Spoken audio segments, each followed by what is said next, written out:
this is the biggest regret, that you lived someone else's life, your own world. You created something based on all your experience that this is the way I should live my life. Then it's nearly time to go. And then you realize that's not my life. Self-confidence. Why us being a kid, it seemed like we had a lot more self-confidence compared to now. Whatever age you are, you're not a kid anymore, most probably. Why? Why does this happen? Welcome to a new episode of the podcast for female leaders. And I'm gonna talk you through why it is that we seem to, so many people seem to have lost self-confidence. Being a kid under 10, but also even in your compared to your 20s, assuming that you're not 20 anymore. So why is it? So let's start in the when as a kid you're in the first 7 years of your life, you don't have the knowledge yourself to judge anyone's opinion about you, and maybe opinion compared to a 7-year-old kid or a 4-year-old or a 2, whatever, sounds weird, but the way you're raised, the way you're surrounded by people at school, family, other relatives, it has a big impact on how you later on see the world, what your assumptions are towards the world.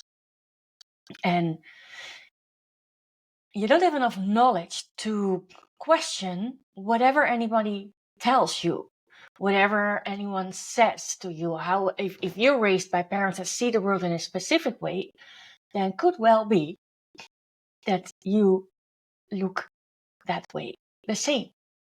Not with everything, because we also go against what we've learned from our parents, if you have the luck to have been raised by both parents. But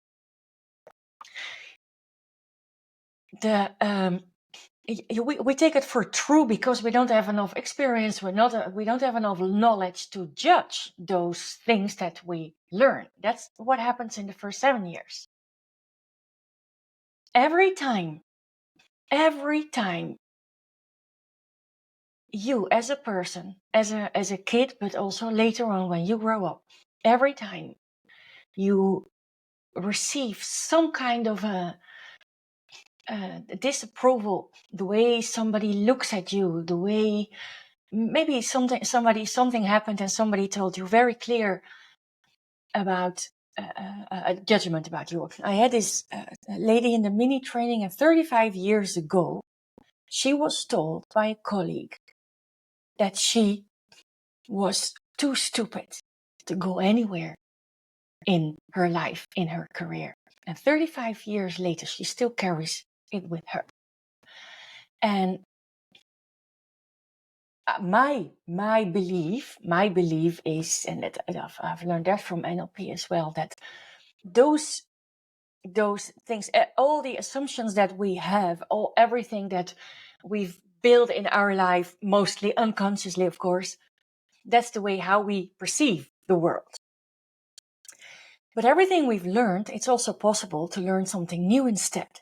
So tell yourself different stories. This basically is. She heard a very clear story, and it is possible for her to tell a new story. It doesn't go by itself. You have to put some effort in it. But hey, if it hurts, most of the time if it hurts enough, let's say like this, then for human beings, the pain of changing is less compared to the pain of dealing with the same situation over and over and over again. So that's when we are willing to change, because human beings usually don't want to change.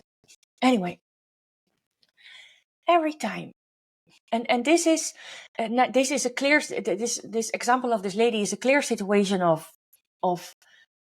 something that has been literally told to her by someone else. She remembered, she's well, at this moment, rephrasing that sentence still after 35 years. But of course, there is a lot of things that are not that you're not conscious aware of. for example, if I give an example of my brother and myself, we both wanted to be seen by our parents. Everybody wants to be seen. It's the same for us. My brother's strategy was to do everything that God has forbidden, so to say, figuratively speaking, but not always figuratively speaking. My strategy was to be good, to be the good girl to the max. That's what was my strategy, and his worked better. I know that now, not at that time, but we both wanted to be seen by our parents. Every kid wants to be seen by their parents or colleagues or managers. That's kind of a main thing. But every time you experience, consciously or unconsciously, doesn't matter, you experience disapproval of your own behavior, what we do as a human being is find a different way to get the approval of someone else. And every time you do that unconsciously, you lose a bit of yourself. And when you lose a bit of yourself, you lose a bit of your self-confidence. And that's what happens. So often I have women joining the program and saying, yeah, when I was in my 20s or even as a teenager or maybe even in the beginning of 30s, I wasn't even thinking. I would just go. And now I'm 15, 20 years or 30 years later. I don't do that anymore. I'm too scared. I don't have the confidence anymore to just go. And that's what happened every time. Every time you experience some kind of disapproval, can be in your work, can be relatives, even your partner or your children.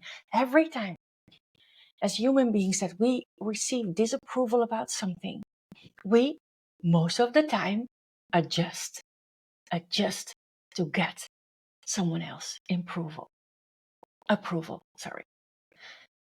And every time you do that, again, you lose a bit of yourself. And that is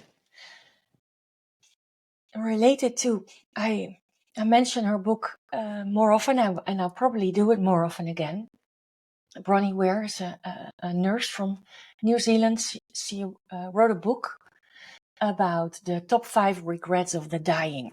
As a nurse, she took care of people living their last weeks or months of their life. So they knew, I'm going to go, I'm going to leave this life. Don't know when exactly, but I am going. There is not much time anymore. And this is the biggest regret, that you lived someone else's life. Not literally, but in your own world, you created something based on all your experience that this is the way I should live my life. And then it's nearly time to go. And then you realize, that's not my life. That is not my life. And it's exactly the same with losing somewhere in your life. It can be one big situation that you're totally lost yourself. You don't even know who you are anymore, especially in burnout situation. That is, you're so far away from yourself that even the smallest decision to make is difficult. It takes time. I remember myself, I had to go somewhere, and it was in a city center. So in Holland, we all have a bicycle, so it's easier to go by bike. But we also have a lot of rain in Holland. So I remember I could spend half a day on deciding whether I should take the bicycle or the car or maybe public transport. I could not figure it out because I lost myself. My self-confidence was nowhere to be found. So I couldn't make decisions anymore, not even the tiniest decisions. So when you recognize a bit in this story, in this episode, please realize that this is what has happened to you. And even more important, way more important, realize that it's also something you can change. Question yourself, why am I making this decision? Question yourself, what do I truly want? Because that is a question that often is not even, doesn't even pop up in your mind. What do I want? What is my opinion about this?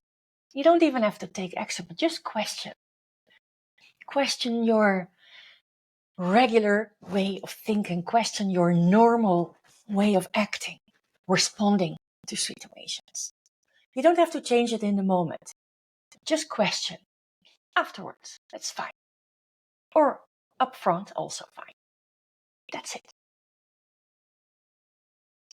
So when something has been in your life for so long, when something you're losing your self-confidence, usually, except for big bangs, doesn't happen overnight. It takes time, and slowly, you lose a bit of yourself. So slowly, you take back a bit of yourself. And every single bit you take back, oh, it's so joyful. So joyful. Every single bit contributes to your self-confidence, your way of living, your way of making decisions for you. Okay. Thank you for listening to this episode. If you took out something that served you, please leave a review, some stars, and I will be very grateful, and you will help also other people finding this episode, because if you recognize anything in this podcast, realize that so many women, also men, but so many people experience just this. Thank you.